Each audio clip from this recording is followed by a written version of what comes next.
Hey, that's a normal course.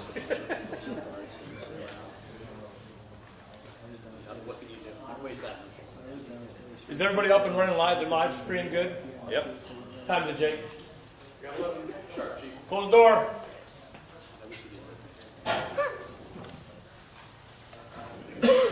Jeff, if the admin comes, 7-4 comes, let them in, but no more media. Everyone's ready? All you guys ready? Okay, just real quick, some housekeeping stuff. Make sure your cell phones are off or on vibrate so it doesn't disturb the presentation. Thank you all for coming. I hate when we have to meet here about an incident that we're involved in, but it's a necessary evil that we do this to get all the facts out to the public. And you guys are a vital tool of getting the facts out. That's part of your main job, is to get the facts out and keep government accountable. So today's press conference, we'll talk about the October 7th officer-involved shooting.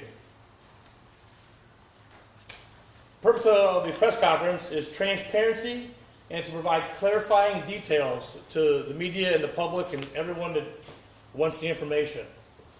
An important point here is there's some things I will not be getting into about the case. The case is currently under investigation by the Lorain Police Department, and Captain Lance is here, and he may give some comments after we're done with our presentation to the media and answer some questions. Very important case for law enforcement use of force is Graham v. Connor. It basically sets a three-factor test for consideration the reasonableness of use of force by officers. And that is severity of the crime, the threat of safety to officers and the public, and whether a suspect is actively resisting. Another important case is the state of Taylor versus Salt Lake City.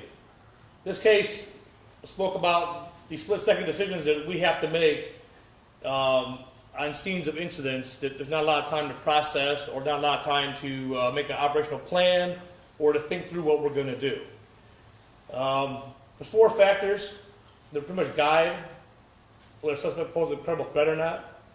And we kind of talked about it in Graham v. Connor, but whether the officer ordered the suspect to drop his weapon and the suspect's compliance or non-compliance, whether any hostile motions were made with the weapon towards the officers, the distance separating the officers and the suspect, and the intentions of the suspect if we can determine them at the time.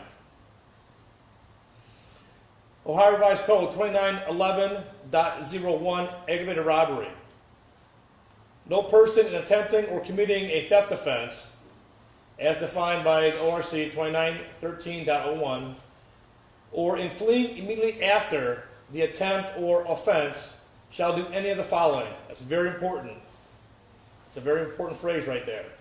1, have a deadly weapon on or about the offender's person or under the offender's control, and either display the weapon, brandish the weapon, indicate that the offender possesses it or uses it.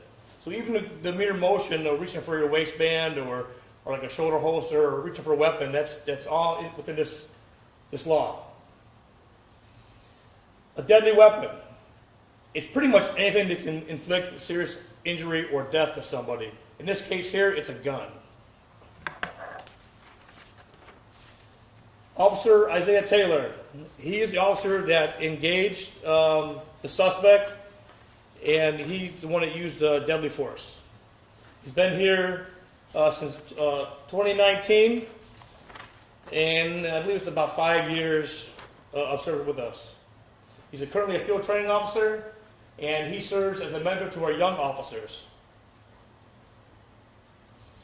Dustin Lee Terry is a suspect, 26-year-old male. He has a history dating back to 2016 for drugs, theft, and weapons violations. He currently has had active warrants for failure to appear, for DUS and traffic charges. Funny enough, he completed a 1 year of good behavior, probation type 1 year good behavior, on October 6th, 5 minutes before he did this offense. Now, whether he planned that or just timing, I don't know. His criminal history, the suspect in 5 separate cases since 2016. 3 have been drug investigations, 1 theft, and 1 weapons violation, which he was on that 1-year good behavior probation on the weapons violation through our department. Sienna Plaza, for lack of a better way to put it, she was the getaway driver. She transported him to the scene. She has a prior history of assault through our department, and she provided the firearm to Terry. The actual incident details, October 7th, 2024 at 12:05 a.m. Again, 5 minutes after his 1 year of probation ended. It happened at 1321 West 17th Street in Lorain. On the same date and time, Lorain County 911 operators received a call from a resident at 1300 block of West 17th Street. She stated that she saw, through her live home surveillance camera, a white male wearing all black clothing breaking into her vehicle, which was parked in her driveway. She also stated in the phone call that she believed the male was in possession of a gun. Now we're going to play the 911 call for you guys. And we have to play it more than once. Someone raise your hand and we'll play it again.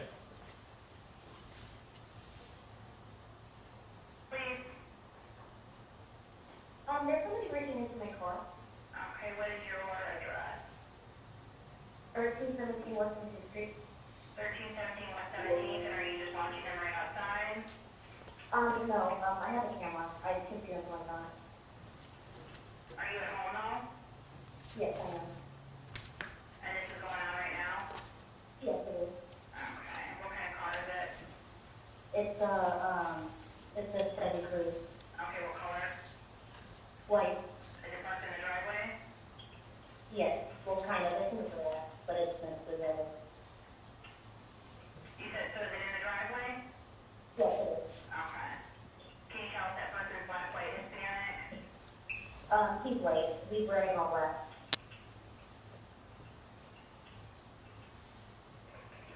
With hair and brown eyes.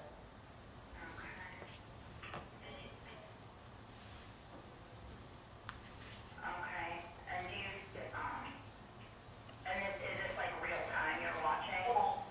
Okay, he already ran.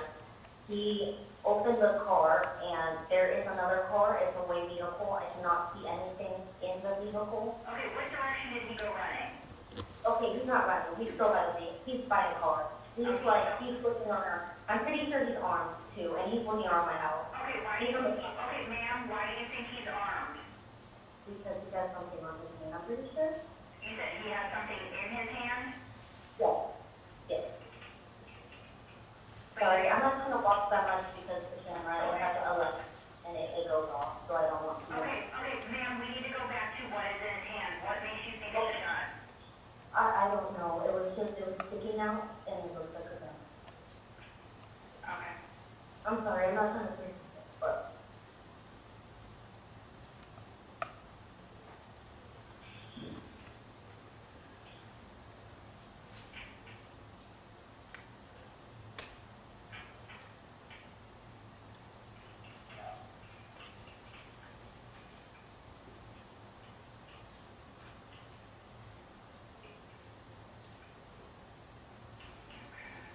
This is going to get in the house, because I can hear moving outside of my sleep.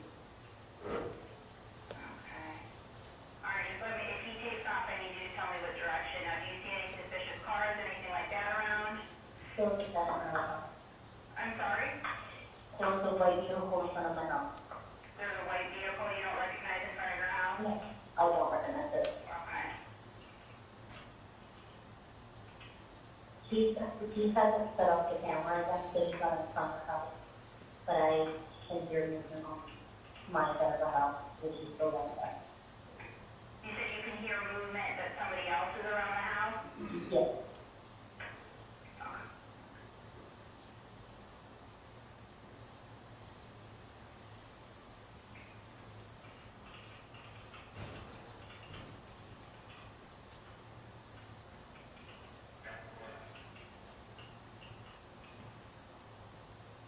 Okay. All right, my units are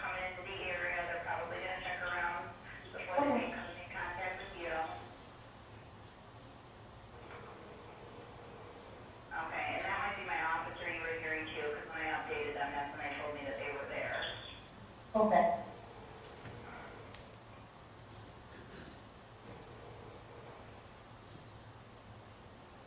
Am I able to go get my parents? I'm sorry? Am I able to go get my parents? Okay, yeah, we can go to some facts with them, see, we're gonna go ahead and disconnect, they will come in contact with you, okay? Okay, thank you. You're welcome.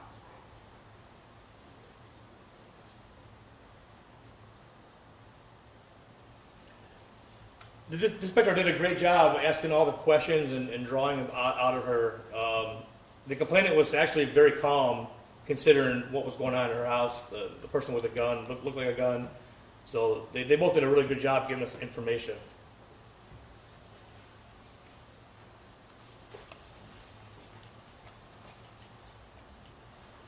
Right here is the suspect breaking into the car.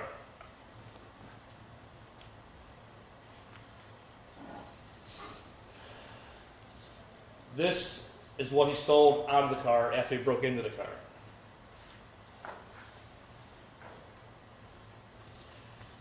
Officer Taylor was the first to arrive on the scene, and he began checking the caller's vehicle.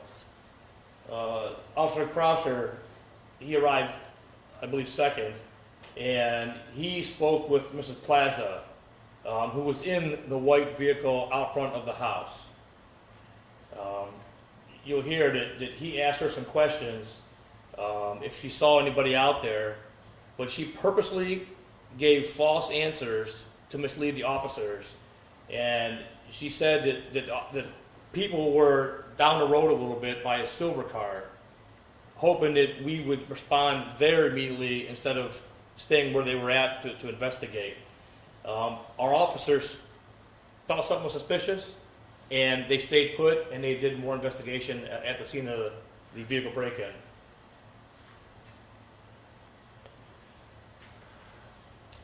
As they were checking the vehicle in the surrounding area, the white male wearing all black clothing and a bandana covering half his face, he walked out from the backyard behind the house.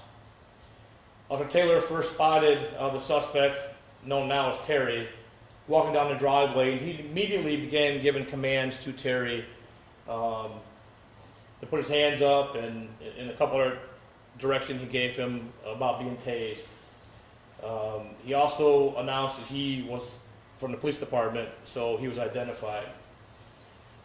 At the same time, as Terry was walking, Officer Croucher observed a handgun in Terry's right hand and immediately began yelling, "Terry, drop the gun, drop the gun." At the same time, again, Officer Taylor deployed his taser, but it was ineffective, and the suspect, Terry, he took off running. Taylor engaged in a foot pursuit while other officers were converging from different locations, and you'll see on a different slide, the officers did a great job spreading out and kind of encapsulating the whole entire area so he couldn't escape. During the foot chase, foot pursuit, Terry continuously brandished the gun in the direction of the pursuing officers, specifically Officer Reese in his direction. Just prior to Officer Taylor discharging his duty weapon, Terry was still brandishing the gun, and he begins to turn towards Officer Reese, who's immediately behind him. Officer Taylor fired 5 shots at Terry, neutralizing the imminent threat he posed to our officers and others in the area. Officers on scene secured Terry in handcuffs, so he no longer posed a threat. He was conscious. He was still able to move his hands, to move about. He still had all faculties about him, so he still posed a threat until he was secured. Terry was transported to Mercy Hospital and later transported to Cleveland Metro, where he was treated for multiple gunshot wounds. Since then, he's been released and currently in the county jail for aggravated robbery, felony 1, carrying concealed weapons, resisting arrest, and obstructing official business. And there's probably some other charges coming after the investigation is over. Sienna Plaza, she was charged and booked in the county jail on charges of complicity to aggravated robbery, which is also a felony 1. Again, the incident remains under investigation by the Elyria Police Department, and additional charges may be forthcoming. And as you all may recall at all my press conferences, it's imperative that we have transparency.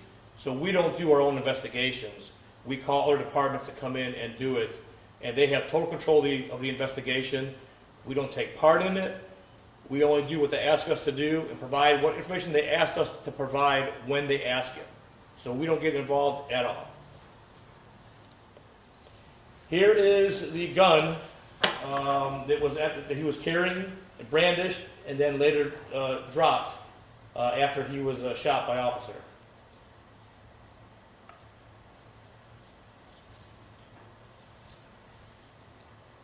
This is an overall view of where everyone started from. Terry was actually back here initially, somewhere back here. We have no idea exactly where he was back here. But when Officer Taylor first spotted Terry, Terry was right here where the yellow dot is. Taylor was right here. Krause was right here. Reese just arrived, and Sergeant Perkins just arrived. And Plaza's car, she was parked right here. Yep, and now you're going to see an animation of where everybody went until Terry was neutralized. So if you need to see this multiple times, just somebody again raise your hand so we can play it again, because it's kind of confusing the first time you watch it. So we want to make sure you have a clear view of what everyone was doing.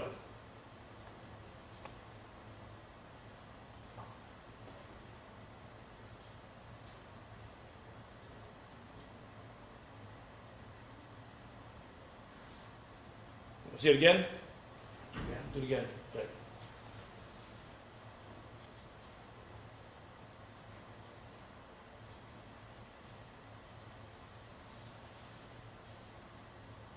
Just do it one more time.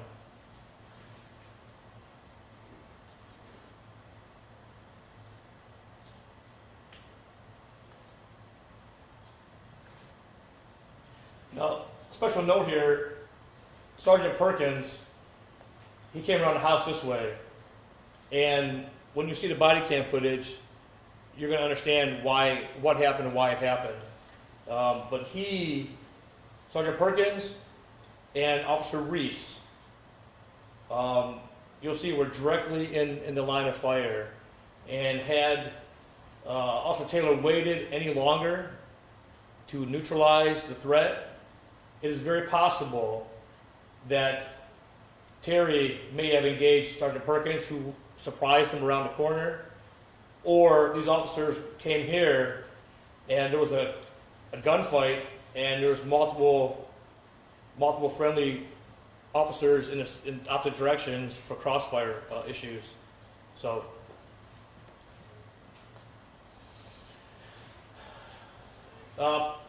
this information here is from Elyria Police Department. We didn't have this information initially. But Sienna Plaza, she confessed to providing Terry with the firearm, and she also confessed to transporting him to the location. The stolen tool was discovered inside the trunk of the vehicle utilized by Plaza, the one that she occupied.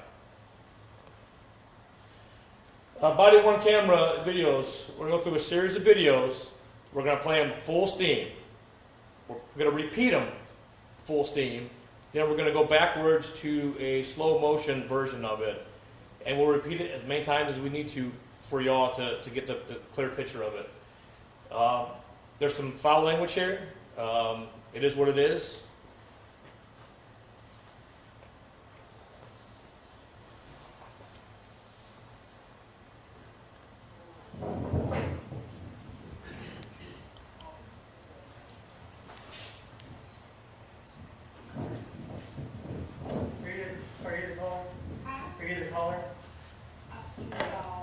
I'm actually waiting on my dad. My hose just fell in front of my car. Okay. So my thing's like being perfectly. Have you seen anybody over here near the plate car? Near where? Near the plate car over here? No, but they were walking over here with that silver car. Okay.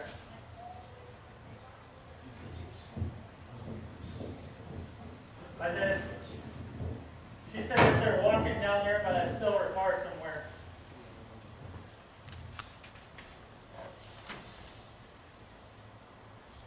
That was just, he didn't have a flashlight with him or on at the time.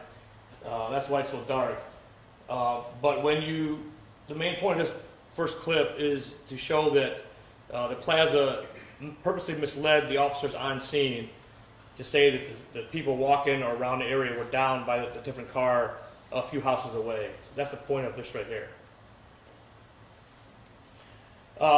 So, body camera footage again. So as I said in multiple press conferences that I have, that the body cameras, they tell a story. It's not always the 100% the way things went because of the convex lens in the body cameras. Much like a peephole in the door, it's kind of round. It's a round shape, and the distances and everything is distorted. So you don't see a true, like, one-dimensional type when an officer's on scene. You don't see it true, like us looking at you directly. What helped us here is we had multiple cameras on scene when the incident happened. So because we had so many different vantage points, we were able to put it all together for you and show the true incident, how it happened, because we had so many body cameras there. So that's always a point I want to bring up. It doesn't always tell the correct story until you have multiple in the area, and you're able to analyze all of them and put them all together at one time. This is Officer Krauscher, body cam. He was down, remember the other slide, he was down by the car, by the street in the driveway initially.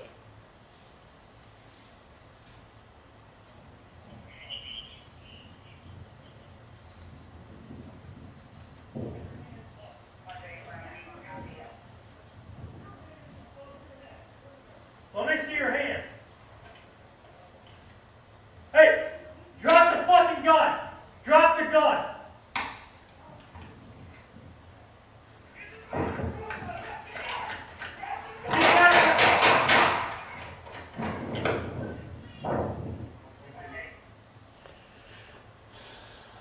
What did anybody hear there? You guys hear a taser go off? Need to hear it? Can you see it again real quick? Do it again. So, just another point here is when the taser went off, the incident ended. We tried the suspect within 5 seconds. That's very fast. Not a lot of time to do a lot of processing and making a plan together. They did so well because of their training. They're trained to dissect and to act as soon as possible, and these guys did a great job doing it. So you heard a taser, a pop, and a kind of a like electrical charge, which one probe hit, and one probe did not hit, so it didn't get a good connection. So it was ineffective.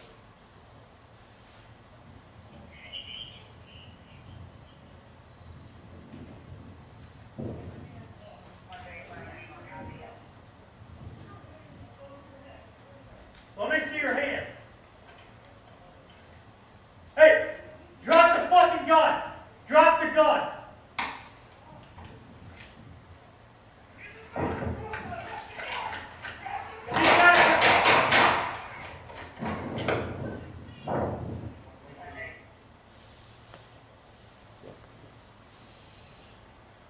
This is a slow motion version of the same video.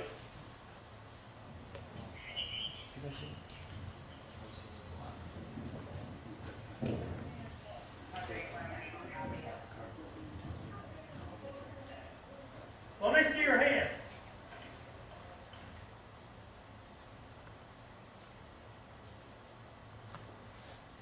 Hey, drop the fucking gun. Drop the gun.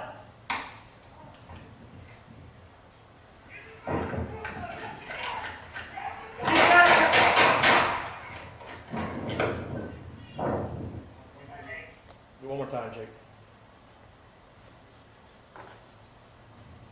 This is the car that was broken into.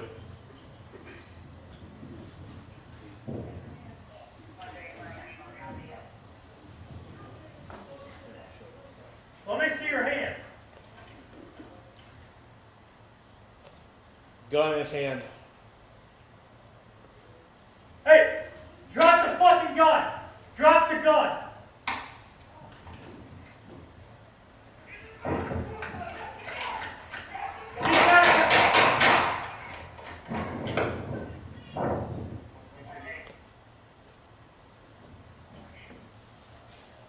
This is Officer Reese. If you remember, he just arrived on scene and was exiting his vehicle kind of by the street and by the sidewalk.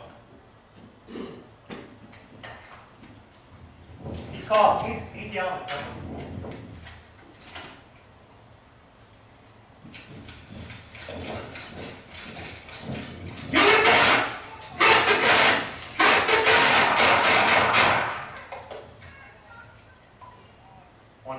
Shot fired. Shot fired. Start light here now.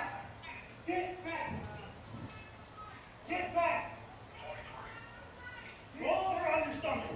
Roll over. Roll over. Roll over. Get back! Get it. Go.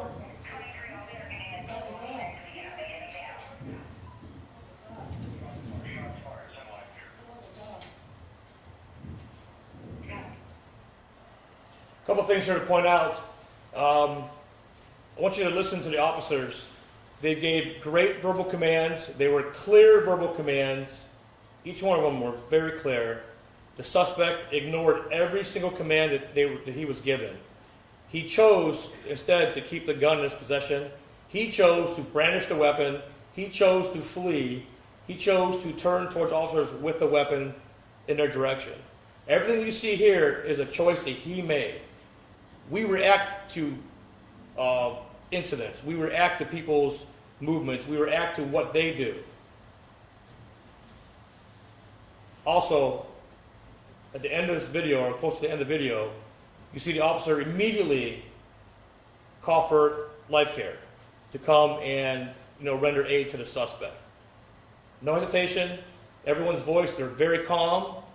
They're collected. They're thinking through the process. And again, they just did a great job. Do it again. He's called. He's yelling at someone.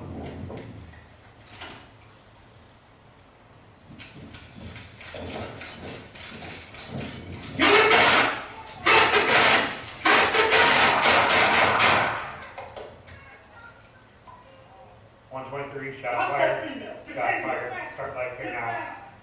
Get back! Get back! Roll over on your stomach. Roll over. Roll over. Roll over. Get back! Get it. Go!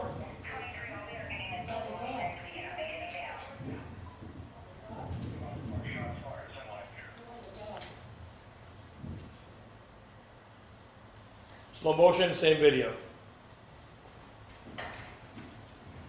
He's called. He's yelling at someone.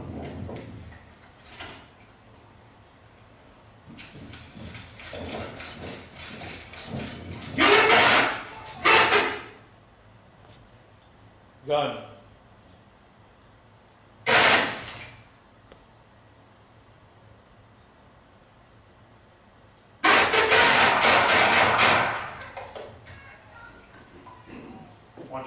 Shot fired. Shot fired. Start light here now. Get back! Get back! Roll over on your stomach. Roll over. Roll over. Roll over. Get back! Get it. Go!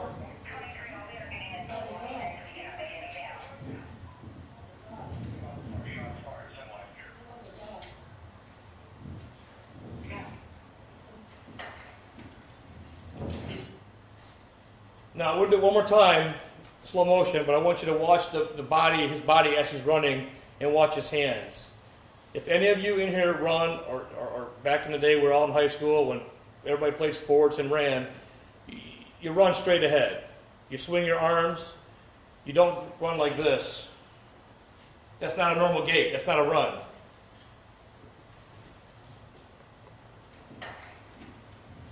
He's called. He's yelling at someone.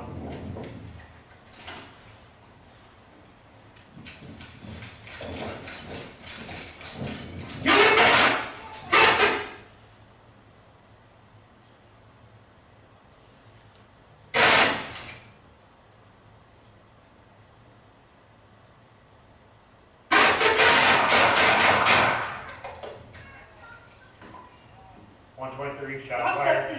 Shot fired. Start lights here now. Did anybody see what he was wearing on his hands by chance?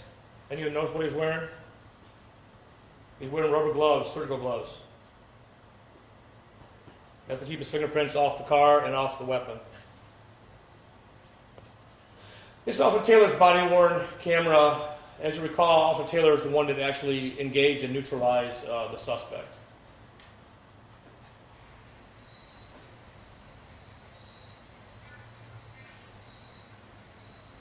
That's Crossfire right there. 20H John David Paul 5082. Let me see your fucking hands. Put your hands up. Put your hands up. Put your hands above your head. It's the police department. You either listen or you're gonna get fucking tased.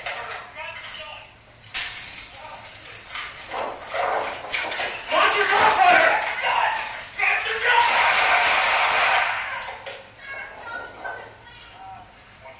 Watch that female. Detain her. So points here again, it was clear that Officer Taylor was worried about Crossfire from the officers who were all on scene. If you recall back to the other slide with the round circles, you recall that Sergeant Perkins was around the other side of the house, the other house. So they were going to meet in the middle pretty much, in a bad situation.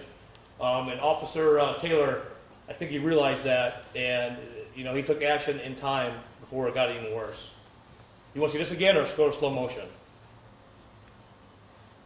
Slow mo is fine.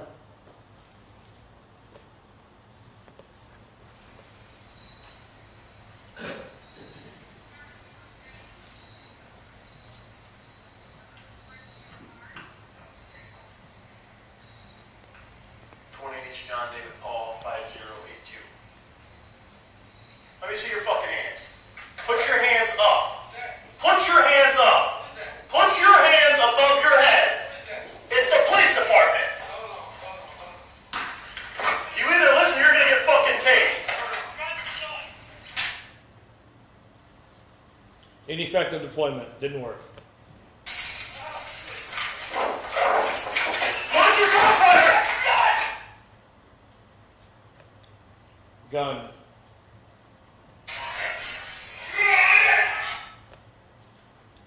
Officer Reese.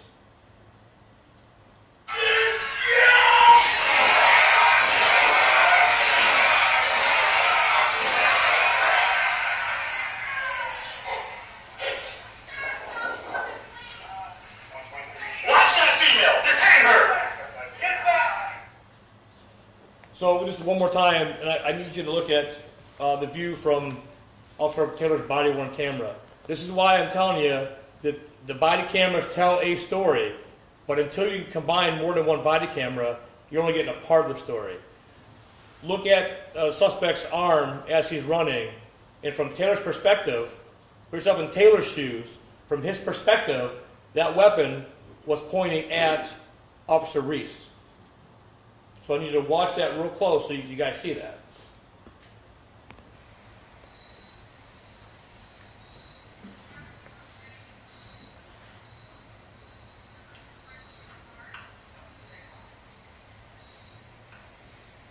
John David Paul 5082. Let me see your fucking hands. Put your hands up. Put your hands up. Put your hands above your head. It's the police department.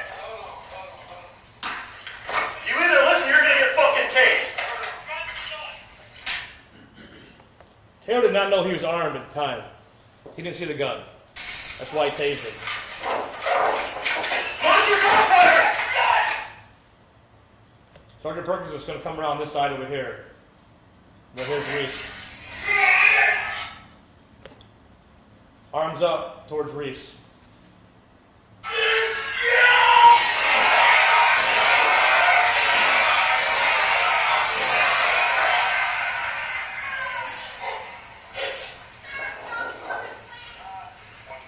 Watch that female! Detain her!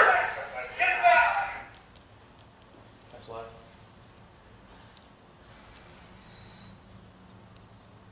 So, this video here is just going to show two things. It's going to show how the officers took a deep breath, calmed themselves down, and went on with business.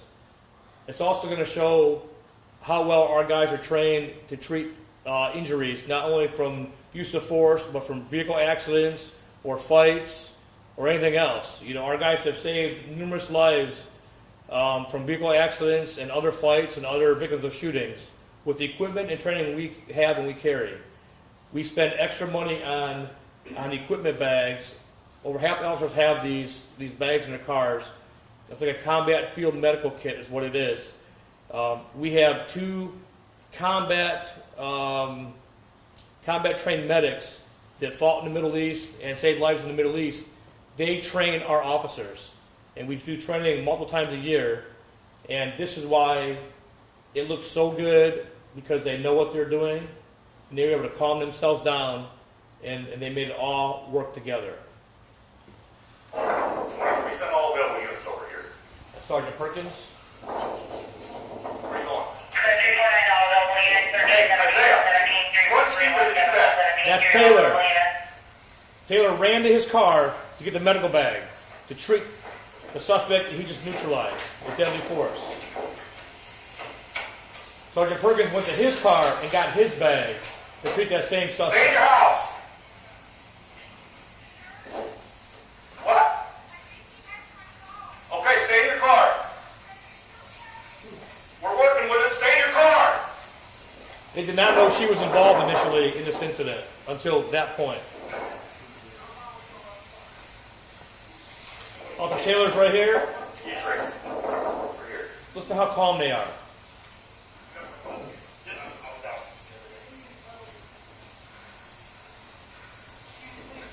We're helping you. You got more?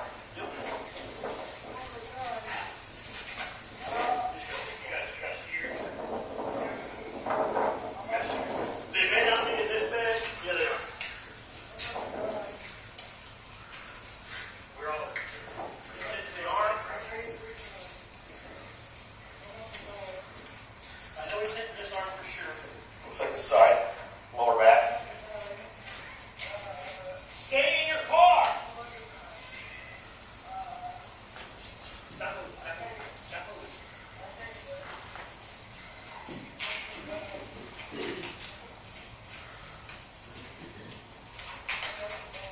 Where are your cars?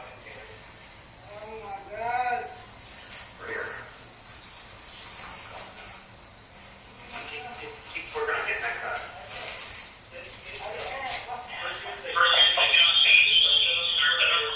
Open that up.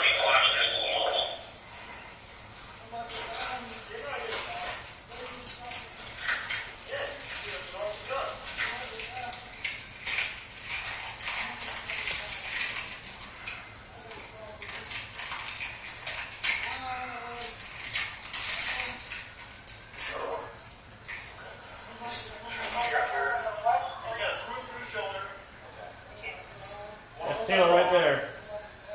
Roll to the other side for me. Just like that. Give cause. Cause.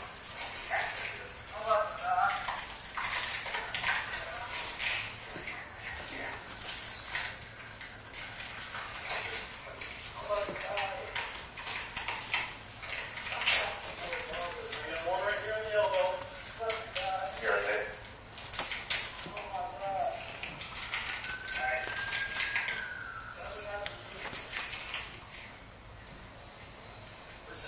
Who's that, Ma? Yeah. Keep that lady in her car, in the white car. Okay. Officer Mott secured the lady because they knew she was involved now.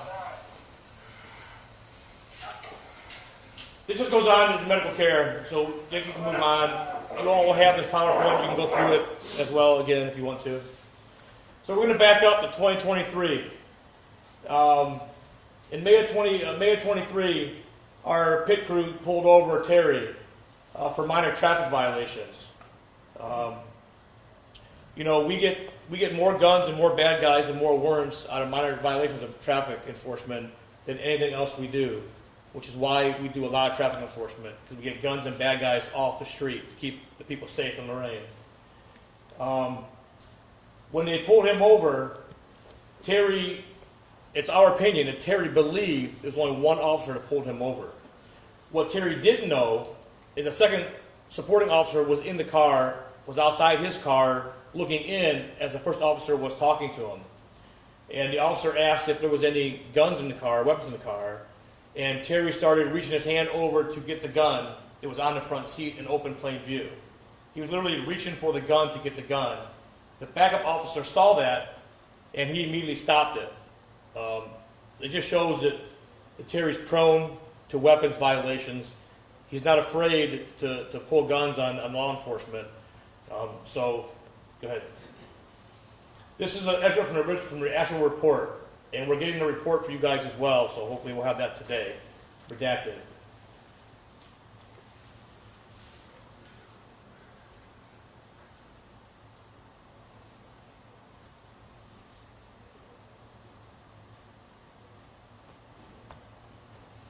This was the gun on the front seat, right where he was reaching for it. Right here's the console in between the two seats. He's reaching over the console to get the gun. Again, the gun, and he had this magazine. It's probably a 32-round magazine, 25-round magazine, I'm not 100% sure. But this is legal.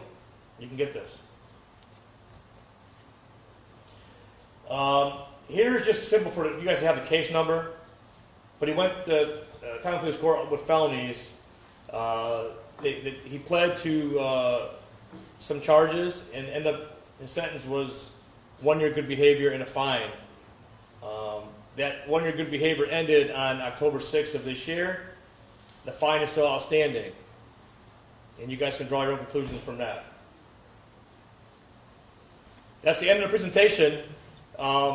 Is there any questions for me about the presentation itself? Because I'm going to have a Leary PD come up in a second here, so you can ask other questions. I don't have any part of the criminal investigation. If that's what your question is, I can't answer it. I don't have the information. He does. Well, my question, if it's for someone else, then okay. Is that officer still on administrative leave? What are the next steps for Officer Taylor? So every officer is involved in use of deadly force like this. They're put on admin leave. They're interviewed, internally by our guys. We immediately contact our psychiatric services, who normally respond the next day or the same day, depending on what happened. So he has been cleared to return to full duty. However, it's my personal policy that we don't force them back until they're ready. So when can he return back? He returned last week, but he's not ready to return. So we don't force the issue. It causes more problems in the future. We are dealing with the problems now before they develop into big issues. Where was Terry shot? I don't have that information. Illyria will probably answer that question for you. And was he handcuffed immediately after he was shot? Is that what we were saying? He was. So where there's one gun, there's two guns. That's the philosophy of law enforcement. That's what training says. Where there's one gun, there's two guns. If someone can still move their hands and reach, which he could, we secure it. That's just what we do to keep everybody safe. And Taylor was the only one placed on administrative leave, right? There was two officers that were right there with him also placed. Generally, I place everybody on admin leave, paid admin leave, until everybody calms down, they can decompress, and they can all see our psychologist, who specializes in police stuff. And then once they say they're good to go, then they can come back to work. So 3 officers? 3 officers. Okay. Do you know where any of the bullets, did they hit any of the homes or anything like that? Again, that's a question for Leary PD, and he'll be up here in a second. And that female suspect, Plaza, where was she when police were chasing? She initially was in her car, and then I believe she got out of her car after he was shot, and then she was subsequently put in the cruiser by one of our guys. Anything else about the presentation? Anything else? Well, one more question. As far as Plaza, did she try to run away the same way as Terry, or no? Was she compliant? She was compliant. Chief, it sounds like looking at this, reviewing the whole thing, it sounds like you're proud of how the officers handled everything. Is that accurate? Well, look, it's kind of that's a question that's really hard to answer, because their training kicked in. I'm proud of our training program. I'm proud that we spend about $100,000 a year on training. The goal here is train. And when you train and train and train, you do it right, this is what you get. You get professionalism, you get guys who can unwind themselves from a big incident, and they can go back to almost like admin mode where they can focus on medical care, ambulances, gathering evidence, stuff like that. So this is what you get with good training. This is why we train so much, because we get stuff like this. And this is why. So I'm proud of their training, yes. They did a great job here. They followed the book. They did the job they were trained to do. They neutralized a threat. And that's the bottom line. It's safe to say that you believe it was justified? To say it in simpler words? I'm going to refrain from that until the investigation's over, because I just don't think it's fair for me to say that. We're here to give you the facts. The people deserve the facts when the police do their job. The videos are here. You all can make your own assumptions, your own opinions, your own thoughts on it. I provide you the information, you digest it, and you spit it out. Going back to the Ohio Revised Code that you had talked about at the beginning, there was that line about fleeing. So is that to say that officers Go back to that. can't have a reason to shoot someone even if they're running away, if they have a firearm? So it all depends. So again, this is why I pointed out to you that the canter or the body language and how he was running. If you jog like this, because I don't jog like that when I used to jog. I run straight. And if he was trying to merely get away, he'd have been full force running in one direction. It seems to me that if I was in his position and I was trying to escape, one, I'm not carrying the gun. I'm dropping the gun. Two, I'm just running.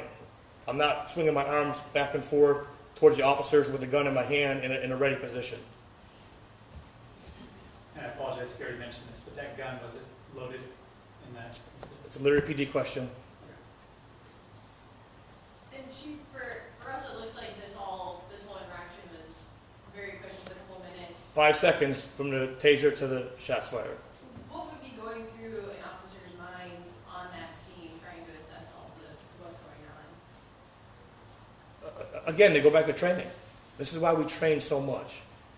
A lot of departments in the country don't have guys that can do what they just did and to unwind themselves from panicking or from overreacting and just going back to a normal heartbeat almost to do the rest of the mission. Again, it's all training.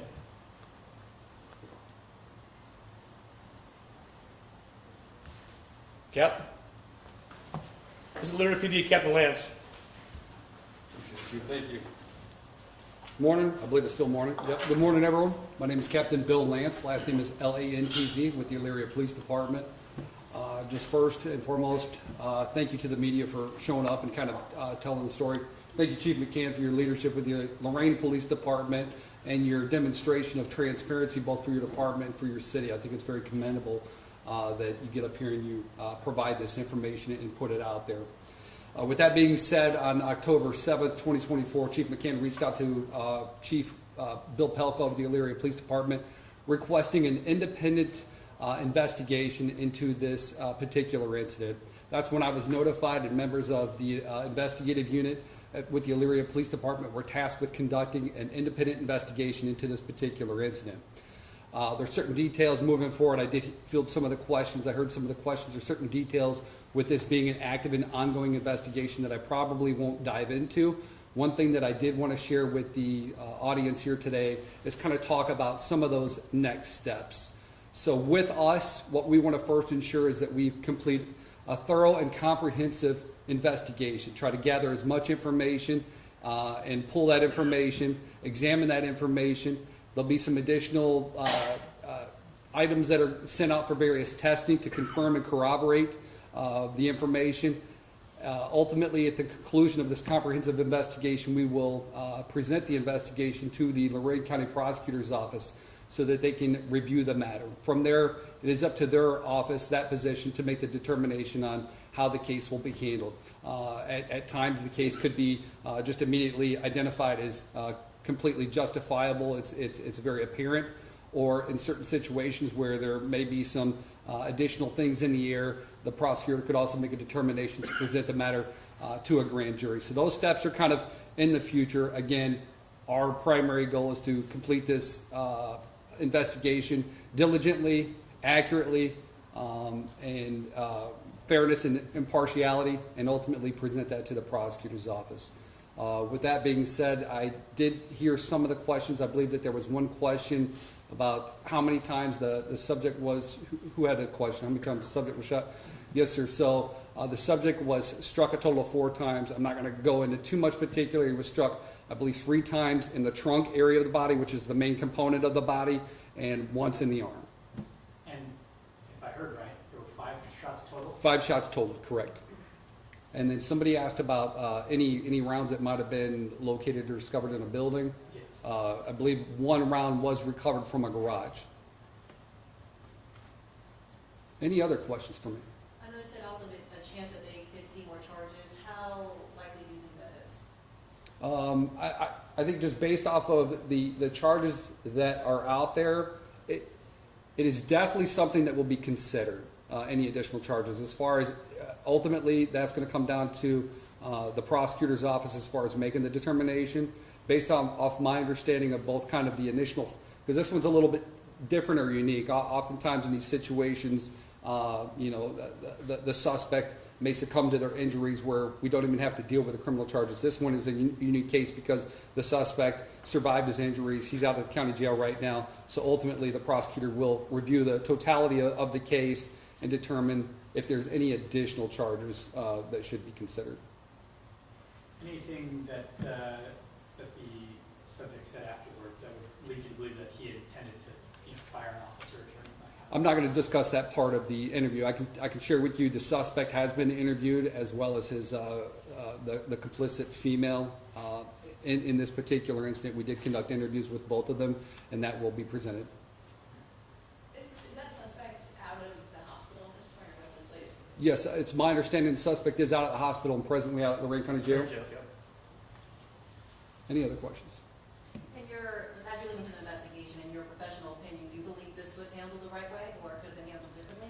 Well, handled the right way, what I believe is, as this situation has unfolded, I believe that things have been addressed appropriately. And by that, what I mean is the officers encountered the initial incident. They took action and appropriate and in line with their training and experiences. The most important thing as far as handled the right way that I see is, yes, it was, because Chief McCann reached out to a separate independent agency, asked them to conduct the investigation into the matter. So again, by demonstrating that transparency, I think that gives a lot more confidence to the community at whole, that the police aren't investigating themselves, that it is a separate organization conducting the investigation. So I believe that it has been handled appropriately and accurately. What else would you be looking at other than what was presented here? So again, this one is a unique case because there's the potential spin up of criminal charges. I can tell you kind of investigating and gathering the initial details from the what was reported as a vehicle break-in, and then subsequently once the suspect is identified being in possession of a firearm during the incident. I believe that investigation in and of itself, I think that we're pretty comfortable with everything that we gathered thus far. So now it's kind of the second half spinoff of that, of the officer involved shooting component of the investigation that I'm very comfortable with where we're at, the evidence that we've obtained, everything that Lorain Police Department had at hand was given to us and provided to us, our agency, in a very quick manner, so that we can start going through that data to determine, or that evidence to determine, is there anything else that we could need. And Chief has provided everything that we've asked for up to this point. So that's pretty much that. Was the gun loaded? The firearm was loaded, correct. The suspect's firearm, correct. Is there a timeline on your investigation? The timeline will be, because we are at the mercy of other laboratories and all that, and how quickly they can process the evidence and where that falls within their hierarchy as far as how quickly it needs to be processed. So we're kind of at the, we got to wait for them to kind of do what they do in order to kind of put that final wrap on, okay, where we can examine, this is what we know, this is what we believe, does this evidence out here match up with what we already know? And that will be the last step. So most of these, generally a month to 2 months is the timeline, so that's what I would anticipate around that time period.